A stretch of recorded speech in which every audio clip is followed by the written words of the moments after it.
CM Chandrababu మాట్లాడే మాటలకు చేసే పనులకు సంబంధం ఉందా అని ప్రశ్నించారు మాజీ మంత్రి ఆర్కే రోజా.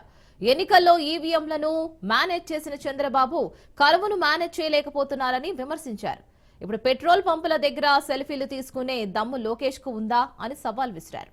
జనాన్ని ఫూల్స్ చేయడమే చంద్రబాబు పనిగా పెట్టుకున్నారని, వాలంటీర్లు నిరుద్యోగులను ఫూల్స్ చేసి రోడ్డున పడేశారని అన్నారు. చంద్రబాబుకు సూపర్ 6 ఇవ్వడం చేతకాకపోతే పదవిలో నుంచి దిగిపోవాలని కూడా అన్నారు.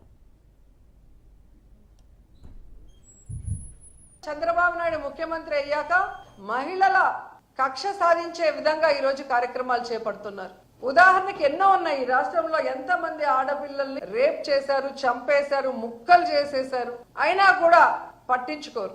ఎక్కడికి ముఖ్యమంత్రి గాని, డిప్యూటీ గాని, హోంమంత్రి గాని రావటానికి కూడా మనసు సహకరించదు. ఎందుకు ఇవన్నీ జరుగుతున్నాయి అంటే వీళ్ళు విచ్చలవిడిగా ఈ రోజు మద్యాన్ని ప్రవహింపజేయటమే.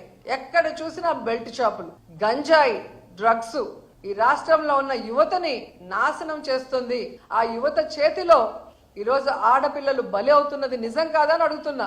సాక్షాత్తు ముఖ్యమంత్రి ప్రాతినిధ్యం వహిస్తున్న కుప్పంలో గాని, హోంమంత్రి ప్రాతినిధ్యం వహిస్తున్న వైజాగ్ ప్రాంతంలో ఈరోజు ఎకరాలకు ఎకరాలు గంజాయి పండిస్తుంటే ఏం చేస్తున్నారని అడుగుతున్నా.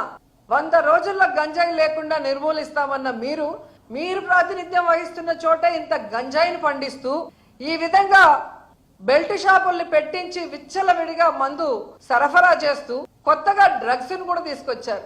సాక్షాత్తు ముఖ్యమంత్రి గారు నివాసం అంటున్న గుంటూరు ప్రాంతంలోనే ఈరోజు డ్రగ్స్ దొరుకుతున్నాయంటే వీళ్ళు ఏం పరిపాలిస్తున్నారని నేను అడుగుతున్నాను. వీటి వల్లే కదా ఆడవాళ్ళ మీద ఇన్ని అఘాయిత్యాలు జరుగుతున్నాయి.